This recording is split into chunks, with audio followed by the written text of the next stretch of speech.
This is Hemant. And Jessica. And you're listening to the Friendly Atheist Podcast. Please go to patreon.com/Friendly Atheist Podcast to support the show. $5 a month. You get ad-free episodes and access to a bonus episode, and we appreciate it. There's also a Discord group, a Facebook group that's private for people who support the show. Those links are in the show notes. Hello. Hi. There's so much happening. Yeah, we got a hard out today. This is so much. Let's just rip into it. And really quick, before we start, we're recording this on a Friday. If any of you enjoy doing crossword puzzles in the New York Times, Saturday's puzzle tomorrow is written by myself.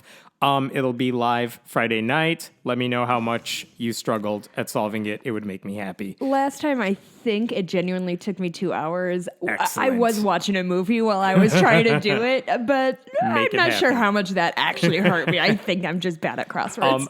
I will also, on the 27th, I will be in Ontario at BahaCon, BAHA Con, and the week after, September 3rd. Everybody shut up. Nope. That Does is Baja it. mean beach in Spanish?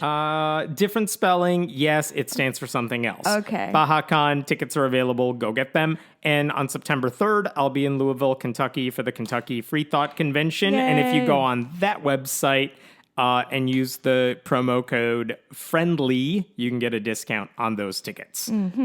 Okay.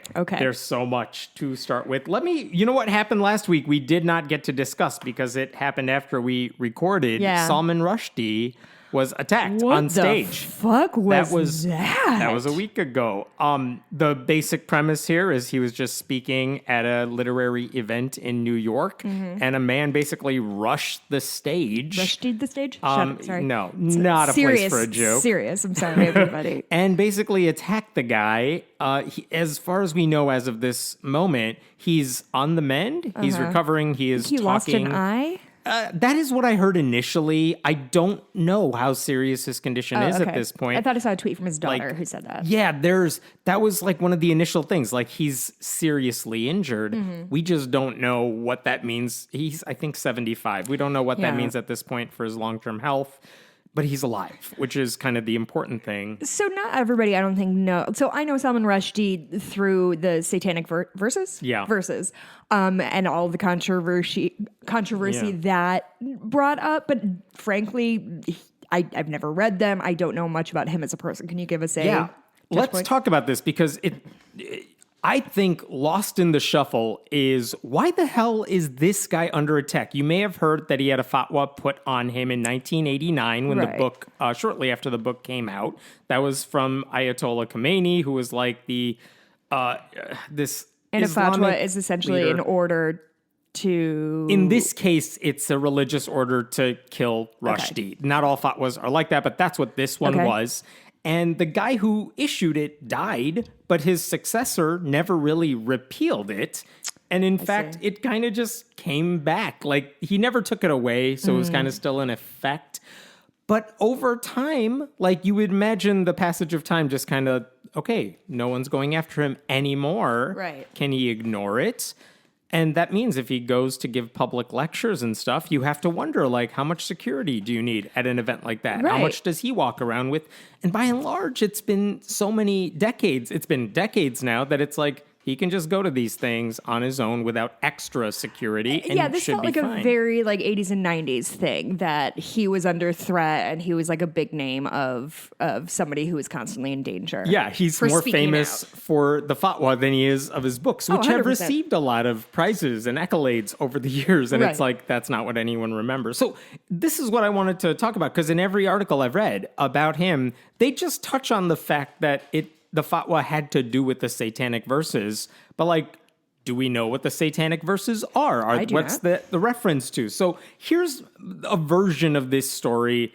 I'm trying to tell you in short form as best I can, so forgive me if I make any mistakes here. But the legend of Muhammad, the prophet of Islam, there is a legend that crops up. How true is it? But the legend basically goes like this. In the city of Mecca, there used to be like 3 statues, 3 goddesses that people would basically pray to. And they would give money through the statues. It's like a form of a tax when people were trading goods and whatnot. And at the time, Muhammad also was a dude who liked solitude. And so he would go up on a mountain and spend weeks at a time living there. And the story goes that when he was 40 years old, an angel named basically Gabriel told him up on the hill a bunch of verses that eventually became the Quran. And the story that's important here is that at one point, Muhammad comes down from the mountain and says that this angel told him, referring to those 3 statues of the goddesses, that the angel told me, they are the exalted birds, and their intercession is desired indeed. Basically, those goddesses are awesome. We should pray to them. It's a good thing, which made everyone in the city happy because that's kind of what they already did. We're nailing this all along. Yeah. But then, at some point in the future, Muhammad comes back down from the mountain and tells everyone, you guys, I thought the angel told that to me. It was actually the devil who said that in disguise as the angel. Classic devilry. And that was not true. What the angel actually wanted to say to me is, you know, those goddesses, they are but names which you and your fathers have invented. God has vested no authority in them. Basically saying, don't do this polytheism thing that we've been doing. It's monotheism, worship Allah, things like that. That's the gist of a story, and a version of that what made it into the book called the Satanic Verses. What are the Satanic Verses? They are the verses that the devil allegedly told Muhammad that he later said it wasn't the devil. Like, that was the devil. The angel actually told me this other thing, and that's what we need to follow. Okay. So that's the reference the book is making there, because that story pops up in the book called the Satanic Verses. Is it a novel? Yeah, it's a novel, fictionalized novel and stuff. But the thing that comes up about that legend is like, well, how long was it between the devil saying this thing and then the actual angel saying this thing? How come he accepted the first polytheistic version of that story? And like, what's the deal? Like, the fact that this prophet accepted the polytheistic version of the story, even though he later recanted it and said that wasn't really what the angel wanted me to say to you.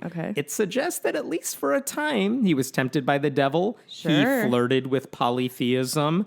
And that's the thing. And he was able to be fooled, which doesn't feel great for a prophet. The interesting thing is the Quran actually talks about how prophets were tested by temptation. Oh, yeah, I remember that with Jesus. No one's free of this. And the thing is, like, if you look at the broader arc of the story, Muhammad comes out looking pretty good because he says, yeah, he said this to me, but I was wrong. It wasn't the angel. The angel actually told me the right thing. So by and large, you would think... You and I like to admit when we're wrong. I don't know if everybody else feels as good about admitting when you're wrong. Is that maybe a sticking point here? That's kind of the idea. Like, and that's kind of the argument Rushdie made too. It's like, if you're mad at me for suggesting that the character that's based on Muhammad flirted with polytheism, that's not how the story ends. Right. Like, it ends in a way Muslims would, you would think they would be fine with. So and even if they were mad, it's from the Quran. So, like... Well, so this is the legend that comes with historians who are documenting it. That's why it's like, it's not written in stone. So this is something... saying it's a fictionalized account that he wrote and they took it a little too seriously? Yeah. So this is what the fatwa was based on, which Rushdie was like, but that's not even what I wrote. And yet he's had this... If you're going to be mad at me, be mad at me for the right reasons. Right. And yet this has hung over him for this long. His entire life, obviously. The guy who ended up attacking him, a 24-year-old person, he's currently in jail. He is not being released on bail. He's not allowed to give any interviews. Where did this take place again? This took place in, was it Chappaqua? New York. Some part of New York where there was a literary festival going on. In the U.S., yeah. And the thing is, like, this guy was 24, and I think the story is he spent some time in the Middle East and came back. Like, even his mother was like, the hell? I want nothing to do with this. Good for her. Yeah, she didn't raise him like this. She said, I didn't know this was going to happen. But basically, this guy got radicalized at some point, decided this was the way to take it out. I should say... Was he raised Muslim? I don't actually know, okay. or if he was, what type of Islam it was. But he hasn't officially said a motive yet. It's not like they've talked to him and said, yeah, this is definitively the reason. We're all just assuming that he got radicalized, accepted that this was a thing he had to do for religious reasons. But technically speaking, we don't actually know that for a fact. But yeah, that is what has happened. I mean, it is insane that at a time that today still, someone is being, theoretically, it looks like, attacked for something he wrote. Right. Something he doesn't even necessarily say you all have to believe. Just like this is a story, and yet... He told a story, and they're so mad about it that they ruined his life. And meanwhile, what are conservatives freaking out about? It's, libraries are under attack because they offer books with subject matter people don't like. You hear, drag queen story hours are facing violent resistance and stuff. So mad at that. And yet, I'm looking at the conservative side. They're all saying, see, this is what cancel culture looks like. This is what it looks like when someone's attacked for what they say. And most of the liberals, pretty much every liberal I've seen is like, yeah, that's what it actually is. Yeah, exactly. What do you... Offering a book that talks about sex in a frank way is not the same thing. And yet you're trying to stop that. You're resorting to violence. Y'all are the thing is, they don't realize that they are that guy. They're the stabbing guy, not the guy who's getting stabbed. Just because you haven't gone through with the violence, the threats are not helping. You guys are the perpetrator of these threats, not the victims of them. You absolute ass clowns. Blasphemy is a victimless crime, as the saying goes. And free speech, when it challenges tradition, should be defended at all costs. And by the way, that goes for criticism too. Fair, not violent criticism, reacting with censorship or violence, should be condemned by everyone. I'm just amazed by people saying things like, liberals don't like this sort of criticism and look where it led. It's, buddy, we're for more books. We're for more talk, more free speech. Criticizing things. Yeah. But what I hope it gets better. I hope he gets better. Yeah, here's hoping. If you are looking for something to read, the thing I would suggest more than anything else, about a decade ago, Rushdie wrote a book called Joseph Anton, which is basically his memoir of being the subject of the fatwa. Oh. And he really wrote about, because he kind of had to disappear off the map for a good chunk of time. And he writes about what did that actually look like in practice? How did he communicate with his family? This is 89. You can't just text them or something. Yeah. He had security detail. What did that look like? Just a really interesting account. I'll leave a link to that in the show notes as well. And that memoir, even if you're not a fan of the fictionalized books, the novels that he writes, that story is really something. Yeah. Do you think if the book had not been called The Satanic Verses, we would be in the same spot? It's a good question. I don't know. And the weird thing is, initially when the book came out, it just got a series of, some critics liked it, some didn't like it. No one referenced the thing that eventually became the focal point of the book. Sure. It was just it's a novel, it's all right. Some people loved it. It started getting awards and all that stuff, as famous novels eventually do. Yeah.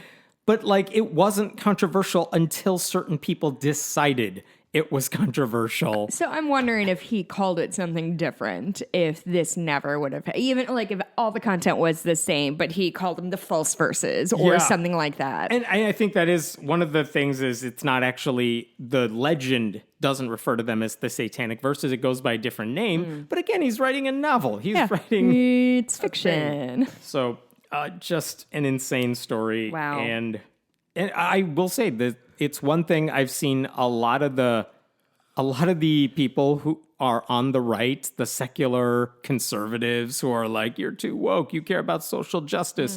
Yeah, this issue, the Salman Rushdie stuff, is one thing I've seen that basically unites every faction of non-religious people and plenty of religious ones too that I've seen, which is just awful, horrible. We defend his free speech rights. We are appalled by what happened here. Everyone wants to claim him as their own at this point, which fine, good. Whatever, yeah. Like, I'm all for supporting him and his ability to write these books. Right. Let me jump to something lighter because a lot of times I'll post on Twitter about, crazy preachers saying crazy things because they do. But usually we're talking about relatively fringy sort of preachers. There's a guy named Ed Young in Texas who runs one of the largest churches, evangelical megachurches in the country, Fellowship Church. This guy is not fringe. He is, if you imagine a stereotypical Christian evangelical preacher, he's kind of the dude who comes to mind. It's like, let me try to be hip and cool and sell you some Jesus. Play an acoustic guitar and sit in a chair backwards. Yeah. And I have an earring, so I get it. If you look at the videos of his sermons, very visually appealing. Colors are there. He's talking to you like he's your buddy before telling you why you're going to hell. I mean, it's all that sort of thing. And so he delivered a sermon about the problem of wokeism. Wokeism. Yes. Which he had a specific definition of. I want to see if I could pull up the definition. His definition. And by the way, he said he put together this definition after consulting with, several Christian and atheist thinkers. And it's you know really? A lot of those, bud? Yeah, tell me. Could you give me a list of your names? I'm assuming it's James Lindsay, who's this right-wing troll, whose stuff, he's like, I'm non-religious. I'm speaking whatever's reasonable and rational. We all know you can't trust somebody with two first names. Literally, he speaks at like Southern Baptist conferences to convince them to go harder to the right and stuff like that. Anyway, just say it's James Lindsay. I know that's who you were thinking. Anyway, here's Ed Young's definition of wokeism. It's an authoritarian worldview that seeks to deconstruct the foundations of our Christian faith by overwhelming, overpowering, and overthrowing those who do not adhere to its ideology. Genuinely, the self-centeredness sometimes is my favorite part. Wokeism is against us. Yeah, exactly. Like, buddy, nobody cares about you. Hey, Hammett. Yeah. If you could strike one word from the English language, would it be woke or canceled? Ooh. Like, in the terms of the way the right bandies them about. I think woke has to, every time I hear, I so never hear it anymore in a way that doesn't make my eyes roll. But every time I hear that somebody's canceled, it's just that, like, somebody was like, hey, you shouldn't be a dick. And they're like, he was canceled. Right. Apparently, the biggest problem we face in society is whether people with really dumb ideas have a right to speak at college campuses across the country. Yeah, whether or not Jordan Peterson can just run through the streets screaming his dumb shit or not. Yeah. So a better definition of woke, I guess, would be someone who's alert to injustice and discrimination in society. I grabbed that from a dictionary. That's not what Ed Young said. He gave a different one. Wait, and so then it's dismantling Christianity or whatever? Stupid. Okay. But yeah, after he said his own made-up definition, he followed it up by saying, wow, that's pretty heavy. Like reacting to the thing he just made up. Yeah. Hammett. My house is actually a spaceship. Wow. Pretty heavy, huh? Can you believe it? Can you believe what I just said? Yeah. My house is a spaceship. He then Real added, heavy shit, guys. He then added, if I had to define wokeism in one word, it would be paganism. 2 words, moral superiority. Actually, that one he nailed. Actually, I do think that people who care about social justice are morally superior to others. Yes, congratulations. Over the course of his 30-minute sermon, I heard him refer to wokeism as a cult, satanic, like I mentioned, racist against white people. Oh, love that one. And of course, what's the solution to wokeism? Take a guess. Those red cloaks? Jesus. Oh. Jesus is always the answer. He never points out how Christians have historically perpetuated racism. He never talks about how it actually addresses some serious deficiencies in our education and trying to get kids to understand what our country was actually like and and how it still affects how it is now. That stuff might actually be useful. God, people are so afraid of admitting that they didn't get to where they are just through like the sweat of their brow. It genuinely seems like that is like the biggest insult somebody can bandy upon like a rich white dude is like, did you know that you had some privileges to help you get where you are? What? Why are you anti-white? You mean I inherited this business as if I was Ed Young, by the way, into this family by the sweat of my brow. This is Ed Young Jr. His daddy is also a famous pastor. Where do you think he got his start? I really wish he didn't say daddy. Sorry. He also pointed out in this sermon, elementary schools are hosting drag queen shows and making kids read pornographic books. Ooh, what books? And yeah, right? Actually, true story, I hella read a pornographic book in high school. I think I've told the story before. Go ahead. What was the name of it? It was called Night Pleasures. It was a vampire book that we picked out in our pop lit class, and I tried to tell everybody, guys, this is a romance novel. They're like, no, it's a cool thing about vampires. And I was like, great. And I still have the book. It shows up in the box because it's the 2004, and it's just a guy's naked torso on the cover. It was the best moment of my entire life. I'll put a picture of it on the I don't remember that one in the page. Curriculum that I went through. Just FYI, if you're not familiar with Ed Young, this is a guy who, if you search on YouTube, you will find a decade-plus-old sermon from this guy, literally asking his congregation, the dogs know him, asking his congregation to give him direct access to their bank accounts. Just handed me the book. There's a man's naked torso on the cover. Check out that binding. I've read it 5 times. Jesus, you really have. I actually read it last like 5 years ago. It's hysterical. It's actually not, it's bad, but it's not bad. For their bank accounts. Oh, yeah. He created a sermon series comparing God to the kind of drones used in war with a trailer to go with it. Wait, what? This is Ed Young. Who's a drone? God. Oh. He spent 24 hours on the roof of his church in a bed with his wife as a publicity stunt to promote married sex. John Lennon did that like 40 years ago. He also told couples to basically force themselves to sleep with their spouse every day for a week, which... Like have sex with their spouse every day for a week? Yeah, and I didn't like how he's doing that. I'm busy and tired. Yeah, and then there was the whole, he takes a corporate jet for personal vacations, makes raps. Yeah, they're exactly as bad as you think they would be.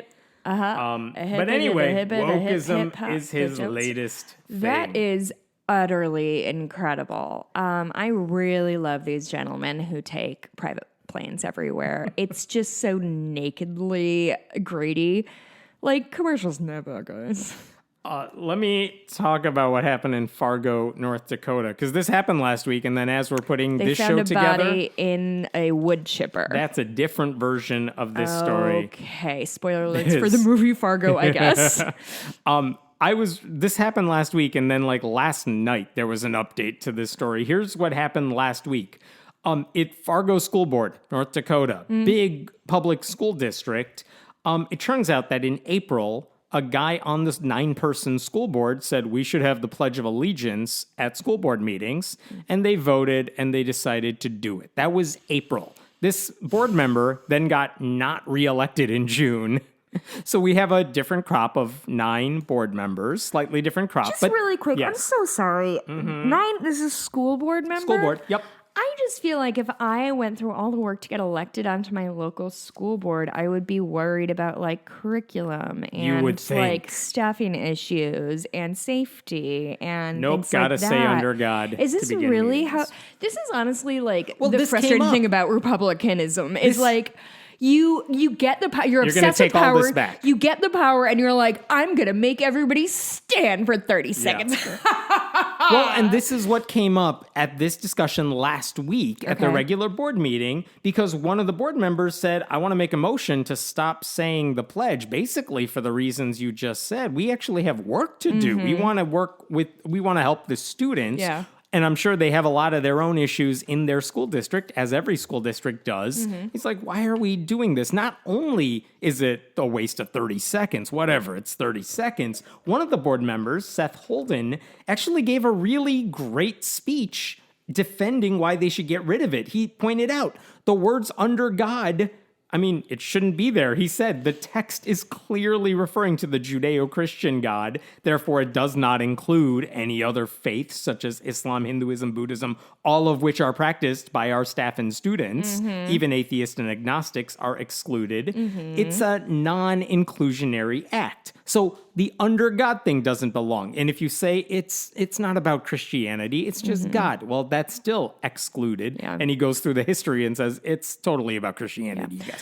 He goes on to say, like, our board has a policy that board members should be honest. And he said reciting a pledge that contains untrue statements, like that we have liberty and justice for all, would be the board members lying to the community, and he didn't want to do that. So he gives all these good reasons that are not brand new. We've talked about them before, but he basically said, why are we doing this? Just let's not say the pledge. It's not like it's tradition, you guys. We just did it starting a couple months ago. Right. So last week, and this surprised me in a good way, they voted 7-2 to remove the pledge from their meetings. Wow. It was awesome. Like, and by the way, I should say this district still has a policy for students that says if you attend one of their schools, schools are allowed to recite the pledge to begin the school day. The thing they were voting on does not affect kids. No, this it was is just about their the school meetings. board meeting. Yeah. So great. They decided to do that sensible position. They could get to work on the things they actually needed to do. And most of the board members seemed to go right along with it. Great. So that was awesome. Here's what happened shortly after that. People found out what they had done. And within the course of days, they had done. Yeah. The right-wing anti-normalcy people, they started leaving, hate mail. They started sending to the school board members. There was one black member on the school board. She literally played a voicemail that she got, and it's as bad as you would imagine. No. Like the racism stuff. There is, swearing, yes, but like also racial slurs and all of that. And she's like, this is what I'm getting from these people. And everyone got this stuff. So Thursday night this week, they decided, the board presidents, like, we're going to hold a special meeting to discuss what just happened. Didn't think it would blow up this big. Right. So they met to discuss it. And like the fact that they're meeting really quickly, it's like, well, this is a bad sign. Yeah. So I watched that meeting, and basically all the same people pointed out, like, one of the guys basically said, it's horrible that we're getting these threats. Of course, like, philosophically, I do oppose the pledge for the same reasons we talked about. Right. If I'm giving them benefit of the doubt here, what several of them said is, I still think philosophically we are right to not say the pledge at meetings. What we are here for, they said, is we are here for the students. We want to focus on the matters at hand, the things that actually matter. And the fact is, forget the threats for a second. This is all anyone's talking about. Let's take it off the table, put it back in our meetings. We'll suck it up for 30 seconds so that we can get this off our plate. That's so antithetical to my worldview. I know. I am seething. I hate like this kind of bullshit. The black member, Nyamal Day, she's the one member of the board who's played it for everybody, the voicemail she received. And she basically said exactly what you're thinking. Like, we cannot cave in on this matter because then they will win. Then they will know that when another issue comes up, all we need to do is issue these threats to these people. They'll cave. They'll do whatever we want. It sounds like she got it the worst out of anybody. So if she's saying, no, we're not caving, then follow her lead because she's being brave and you guys are being wussies. Even Seth Holden, the guy who I was like, yes, you're saying all the right things the last week, basically said, I want to move on so we can focus on the kids. Like, I'm not even mad at them because their goal is to just get to work for the reason they were elected to office. But long story short, they all voted 8-1, the one being the woman.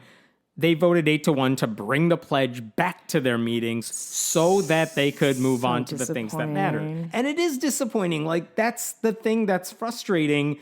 Because, what are you going to do now? And now I'm afraid they're going to get shit from people who are mad that they caved. And so now they're going to be getting it from both ends. But the people who both sides, are mad that they caved, like people like us, we're not going to send death threats. That's a uniquely Christian thing to do. Yeah. So, no, they're not going to hear from us. The thing that worries me is what's the next battle they're going to fight? What if a parent says, I want to ban these books from the English curriculum? I want to get rid of the way you're teaching history class and give you a David Barton whitewashed version. Yeah, I don't think you of should history. be able to say gay in the classroom. Right. And what are they going to do when those come up? Are they going to say, well, let's just accept it so we can move on to dealing with other issues? No, they're going to fold like a cheap fucking suit. Right. And that's... Which, I mean, that's unfair of me. These are not like professional politicians. These are people who are trying to improve their community by doing civil service, and they did not get into this to get threats from random white dudes. Yeah, no, and that's a really important point, because I watched it last week, and I'm like, wow, even the ones who are saying why they want to have the pledge at meetings,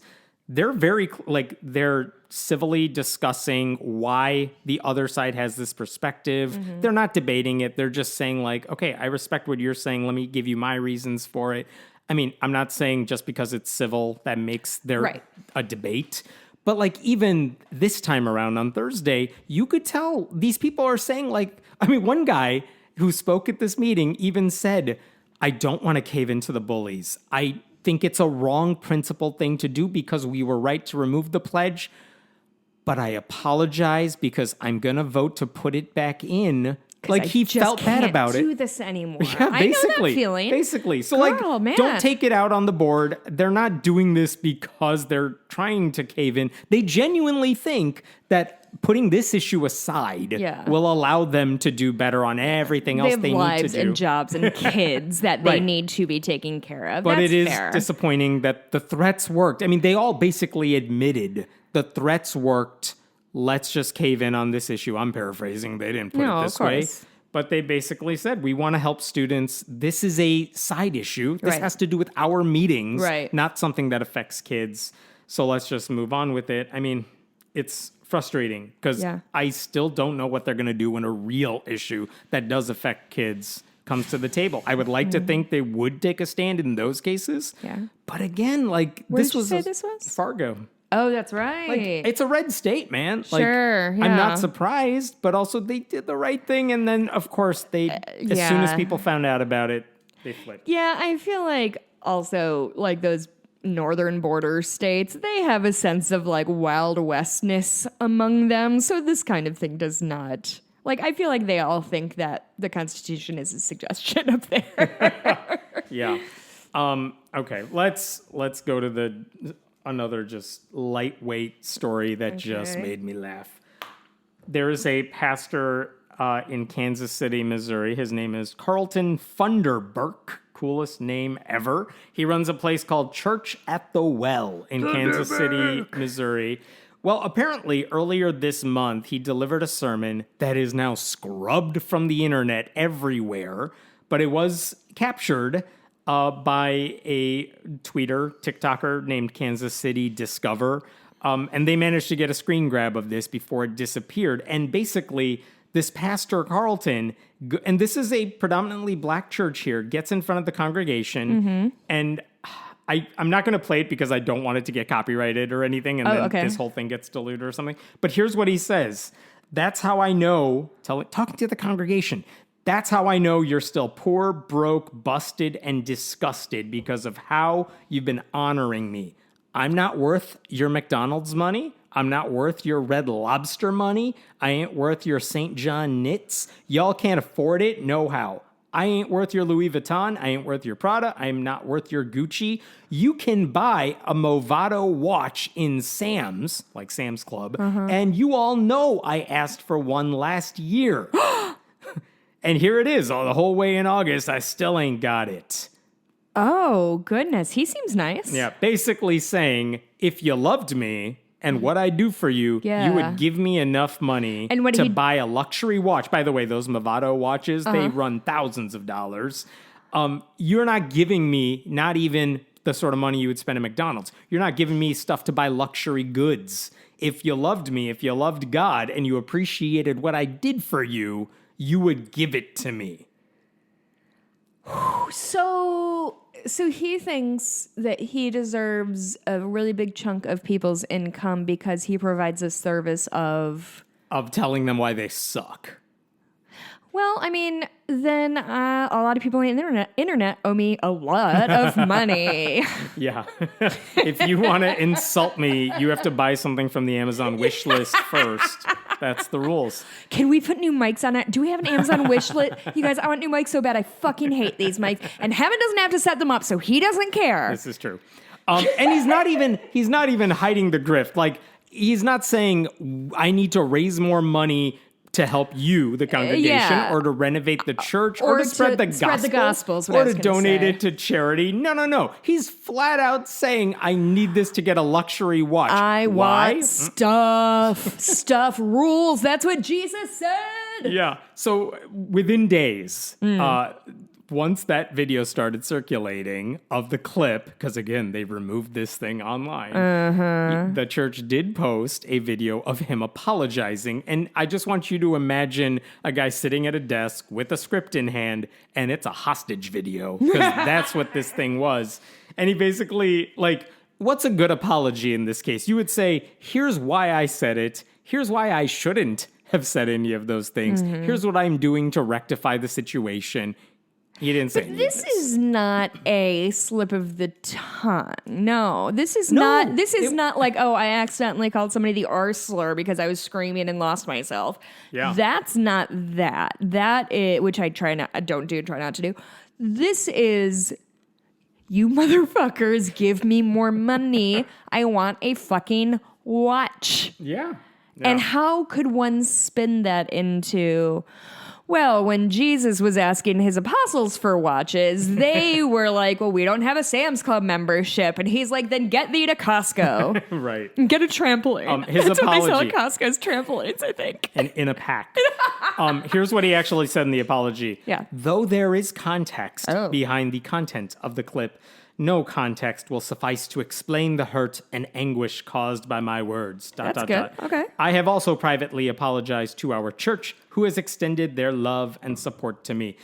Listen, no context will suffice, no kidding, but also please take your sweet time and tell me what that context would be. If you want us to see the context, just put up the whole sermon. Let me see how you said it in context if you don't like the clip that was taken of you. But of course they're not doing that because there's no context that makes what he said any better. I'm kind of interested to hear, I would love to hear a history of my shit was taken out of context. When it was like, when it's like, no, you just said, I hate black people and wish they were all dead. And then that goes on. They're like, well, it's out of context. Like, sir. Yeah. Tell us, please. I think it's out of context. Do you want us to rewind 5 seconds? I can 10? Listen, sir. I have all weekend. I can watch 48 hours straight of footage for the correct content. Yeah. Context. By the way, and what's weird is like he made a rookie mistake. If you're one of those pastors who is in it for the wealth.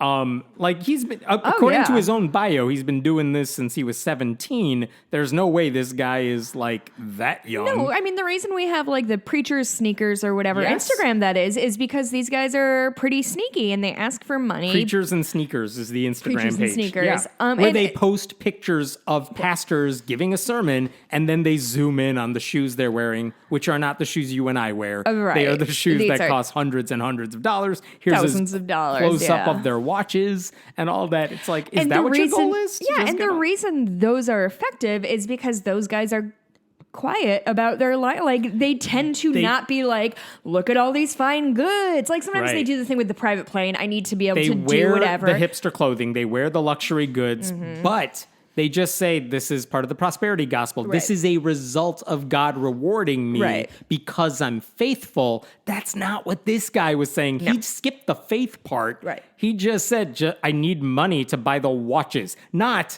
I need you all to have faith in me, or I have to have enough faith, so then God will just find a way to give it to me. By the way, give us tithes or whatever. That's how the normal ones who are scammers do it. I would have so much money that I'm actively mad that I don't have a fancy $1,000 watch. That's how much money I want. I want exactly that money. Patreon goal. $100,000 a month. I know. I looked up the Movado watches too, and I'm like, maybe it's just me. They don't look good. I'm not a watch person. I like a plain You ass have a phone, watch. right? Like I have my Apple Watch, but if I have a regular watch, I want a like plain watch with a brown leather band. Like I do not like. I stopped wearing it once I got a phone because I'm like, why am I looking at my wrist? My phone's in my hand anyway. Yeah, I haven't put it away in 7 years. I mostly use my Apple Watch for finding my phone when I lose it, and also I can play my podcasts. There you go. I can pause it and rewind it when I stopped paying attention too long. A Texas school district banned the Bible accidentally, kind of. Okay, is this going to be okay, can I just say what the story is going to be and you tell me how right I am? You said this is Texas? Mm-hmm. Okay, a Texas school board outside Houston decided that they were going to ban any books that featured violence or sexuality, etc. And they had a list of books that would actually apply to, and then, it went into effect, and then all of a sudden some smart-ass student or student's parent was like, actually, the Bible, here's some verses where the Bible has all of the things that you're banning and other things, so I guess the Bible is banned, and everyone's like, what? You're not that far off. I know, because I've heard this story before. It's not Houston, it's close to Dallas. Fuck you. But basically, this is the Keller Independent School District, and it's similar. It's not quite what you said, but this is the idea. The school district has been hit by all these conservative parents who are like, get rid of this book in the curriculum or make sure kids don't have access in the school library to these books because they talk about sex or masturbation or violence or anything. So what the school district did last year is they said, like, we can't deal with all this shit. So they said, we're just going to form a committee. Okay. We're going to send all your book complaints to them and they will decide what we do. Stop bothering us. And who are these committee members? Probably whoever they found at their church. But basically, like, they had a committee that was going to look at this. And so I think there were like 30 some books that were challenged officially by people. They included a graphic novel adaptation of Anne Frank's diary. Sure. Gotta keep that out of kids' hands. Toni Morrison's The Bluest Eye. That is a fucked up book. And my favorite, and I'm quoting here, the Bible, and then in parentheses, all versions. Oh, I was wrong. And here's the thing. I looked at the complaint list. They did not specify why the Bible, all versions, needed to be banned. They just said, like, nope. And it's like, I want to know, is that an atheist parent who's trolling everybody? Is that a Christian parent who doesn't like the NIV Bible? Or like, what is it? I don't know. But that made the list. So here's the thing. The Bible appeared twice on the list by two separate parents, but I don't know what the deal is. Wait, so this is parents sending in the books they want banned, or this is what they had voted? Okay. They complained about these books. And if you look at the list, this committee said, like, the Anne Frank's diary, the graphic novel version, we're keeping that. The Bible, we're not getting rid of that. There were some books they did get rid of that they should not have because they include, I forgot the names, but like young adult novels that feature like a same-sex crush or relationship or sex or whatever. They did ban some of those books. Yeah. The committee did. They shouldn't have. That's a separate discussion. But for a lot of these, they kind of said, we looked at the issue and we do not think this should be banned or not available to students in our schools or whatever. Okay, so that's where we were at. It's so funny to me that people are like, high schoolers cannot read anything that has to do with sex. Like, have you met high schoolers? They are the horniest motherfuckers on the planet. Listen, give them a Nora Roberts romance novel and they'll calm right down. Give them Night Pleasures. I read Night Pleasures and nobody in that class got pregnant, so... So this week, as school is starting, the day before school started, Jennifer Price, the executive director for curriculum and instruction, sent an email to all the principals in the district saying, you need to get rid of every single challenged book from the library and your classrooms by the end of today. And then she added, even the ones that previously passed the committee's review. Which is why there were all these headlines saying a Texas school district just banned the Bible. They just banned Anne Frank's diary. They just banned all these other books. I was wrong in a really specific way, huh? So, like, here's the thing. This is the question everyone has. Like, why did you have this committee if you're not even listening to the recommendations? What's the reason you're in like a really big rush to get rid of every single book? Like, they have not answered those questions. I mean, I assume they're trying to be better safe than sorry, but sorry about what? What do you think's going to happen? Is someone coming after your schools for something? What's going on? We don't know. Oh my God. Have you ever had that happen at work? It just happened to me recently at work, and someone's like, can you do this thing really quick? I'm going to call you. And it's like, yeah, okay. And then you wait for the call, and then they just disappear. And it's like, wait, I thought we were in a hurry about this thing. What happened? Let me give you one update. Let me clarify this. There was an update from the Texas Tribune. They've said that since the committee was formed and started making its decisions, there was a school board election, and there are now 3 new conservative school board members. And I'm quoting here, all recipients of a Christian Political Action Committee's donations. I'm sorry. They have super PACs for school board elections? Conservatives are all in on school boards. And they were elected to the District 7-member board. And basically, all the challenged books are supposed to be reviewed again. They're nixing everything the previous board did because, like, they were actually taking their job seriously. Yeah, I hate that, too. And so this new board wants to review every challenged book. So for now, they're banning everything until it gets reviewed and passes the review. I'm going to assume the Bible passes the review, but like, all the gay books gone, which, by the way, includes the Bible, but like, anything that mentions whatever, incest, genocide, they're all banned except for the Bible. Wait, would a man offering up his daughters to be raped be something that maybe they don't think? That's called family values. I see. I get confused, Hammett. Thank you for clearing it up. This board is like just caving into the conservatives who are now on their school board. And so the conservatives win in that regard. And yet in Fargo, where you have a school board that seems like they intentionally want to do the right thing, they cave to the conservatives who are not even in their district, who they said most of the complaints, like 80% of the complaints came from outside the district. You did not say that earlier. I just remember that. But like, they're caving into them too. So it's like, it's a lose-lose for people who actually care about students. Well, I mean, that's what's happening right now among conservatives. They want to destroy public education. This is a way to do it. When your goal is not, let's try to listen to everybody and make the world a better place. When your goal is, make it into this thing by all means necessary, you're gonna be like the reason, and we've talked about this before, the reason the Christian right and the GOP, which are the same now, the reason they have been so fucking effective is because they are mission driven. They take their mission seriously. It is not about what is happening in this school. It's about this school as a representation for everything. And so critical race theory or whatever, they have a goal, and we don't. Atheists don't. Liberals don't. Or leftists, we do, but we don't have the manpower or the organization behind it. I mean, but I would argue that if you put any, 20 hardcore GOP supporters in a room, they all have the same, 5 things, right? Christian nationalism, own the libs, guns, Bibles, whatever. If you put 20 liberals in the same room, it's pandemonium. Nobody can agree on fucking shit. And so... because there's so many issues to address that doesn't involve, let's just hurt these 12 people or whatever. We don't have this sort of, sense of... we're not mission-driven in that, this is a gift, a thing from God. We're trying to make the world better for human beings, but we don't Democrats have run the gamut from AOC to Joe Manchin, and they had to agree on a climate bill, and that's a hard thing to do, to get them to agree, because they're all not going to get the thing they believe they need, but they had to do it. Whereas Republicans are much more one note.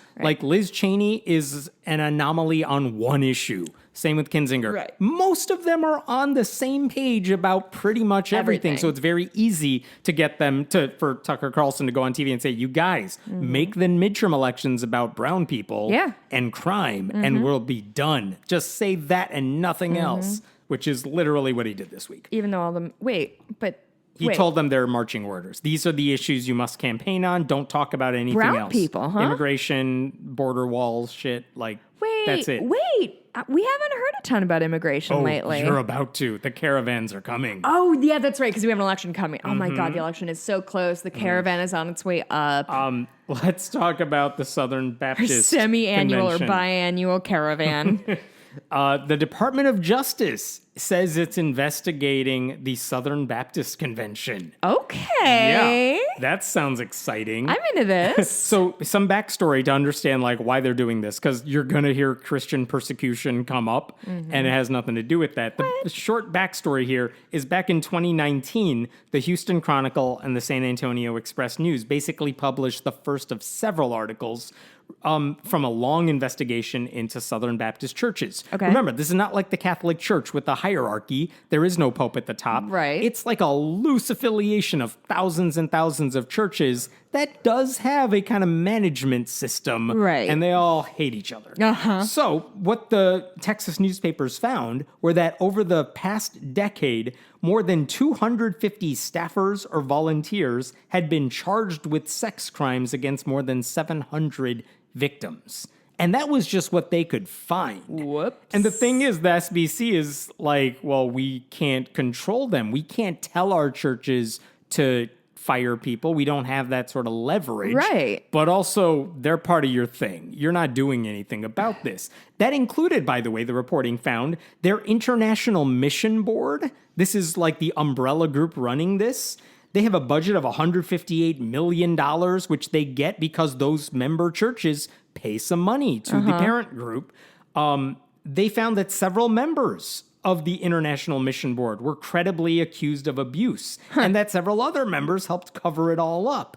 And the thing is, like, are you really, Southern Baptists, are you really telling us you had no idea that it was this widespread and that you can't do anything about it? You know what would be really weird? Do you guys, like, have a list of all the accusations among leaders, That'd be volunteers? a good place to start. And they were like, we don't. We can't. How could we? They're legal liability. So the newspapers built their own directory of bad actors because journalism. the Southern Baptists weren't doing it. But remember, the Southern Baptists then, because there was such an outcry among some Southern Baptist leaders, that the board said, fine, we're going to hire an outside group to investigate us.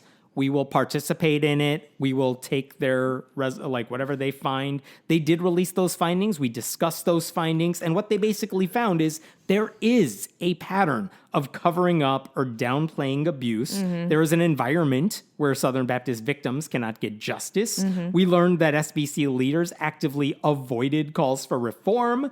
That, oh, by the way, they do keep a private list of alleged sex offenders. They knew who the bad apples were. They said nothing publicly. And the report even said, and I'm quoting here, the latest iteration of the table contains the name of 703 abusers, with 409 believed to be SBC affiliated, as in not like volunteers or other people.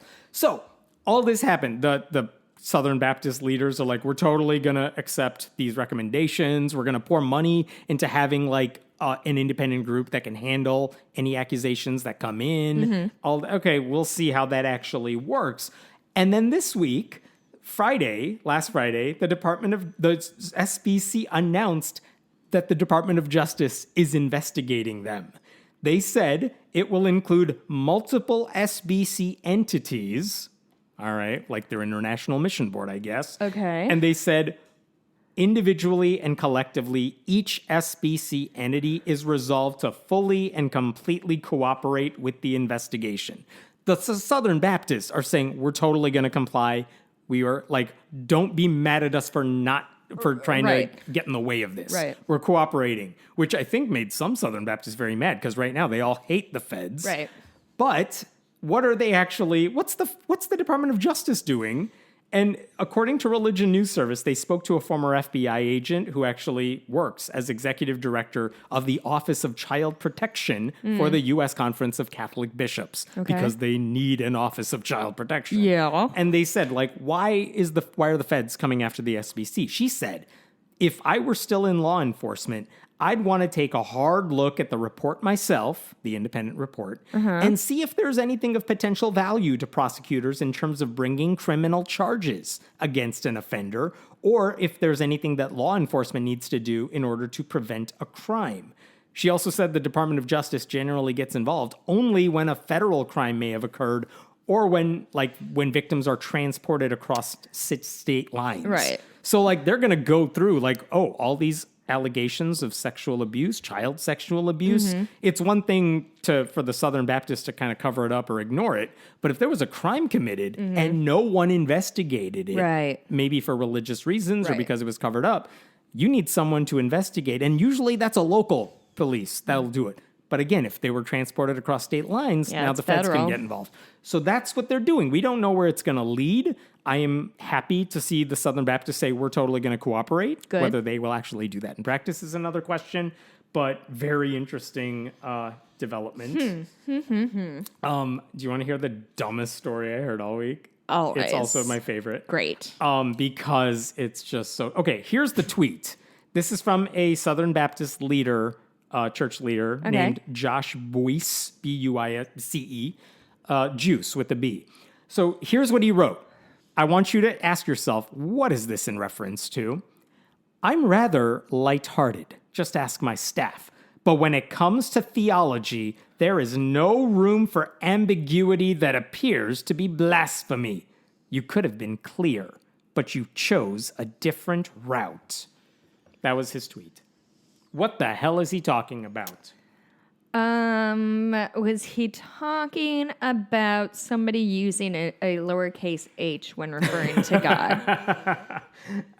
That probably. Okay. That's probably. You tell me now. Again, blasphemy. He's using the word blasphemy. Yeah. Okay. Using here's part two. Lowercase h when calling God a him is blasphemous. We will link Standing these two by this together. very good guess. Here's a tangent. Yeah. There's a Christian evangelist named Beth Moore. Really popular among a lot of Christian women. She preaches about the Bible. Preaches might actually be the wrong word. She teaches about the Bible because Southern Baptists say women cannot be preachers. Is she the chill one, or is she one of the bad ones? She's one of the chill ones as far as Southern Baptists go. Right. Because in terms of her beliefs, I forget the We're grading on a curve here. We're very much grading on a curve. She's chill when it comes to Southern Baptists and really horrible when it comes to all people. Humans with consciences. Exactly. So she has been publicly critical of Donald Trump and the Southern Baptists, like how they've basically adopted a right-wing agenda. She's been critical of all that stuff. She's called out their racism and the sexual abuse scandal that we just talked about. She said all that stuff. And last year she said, I can't even call myself a Southern Baptist anymore. Yes, I do remember this. So that all happened. Now, what does she actually think about, like, gay people, trans people? It's not great. Sure. Sure. Like, she's still a conservative. That's why she's on that part of the human spectrum, but great among Southern Baptists. So, as it turns out, because Southern Baptists believe only men ought to be preaching, they don't like her. So when she left last year, the denomination, they're like, yes, please still leave. at the door, hey, on the way out. Yes. Some people say, for what it's worth, that she hasn't criticized the SBC strongly enough. Sure. You're treating them with kid gloves. Like, we have done more to criticize the SBC than she has. Yes. But she has a stature among Christian women that is way more powerful. And we're heroes, so nobody should be able to be compared to us. Exactly. Yeah. She's not an LGBTQ ally by any means. She's also rabidly anti-abortion, but whatever. Among Southern Baptists, she's liberal. Fine. So here's what she tweeted that got everyone up in arms. All right, are you ready for this? I'm ready. She apparently grew grapes in her garden, like at her house. Okay. So she posted a picture of grapes at her house. Okay. And she said, I'm growing grapes for reals. It's like a miracle in 50 jillion degree weather. If Jesus is trying to get me to have a crush on him, it's working. Yikes. I mean, very Christianese. Like, I'm rolling my eyes. Yeah. But the thing she said is... I can't take this look off my face. Yeah, It gave me the yucks. I know.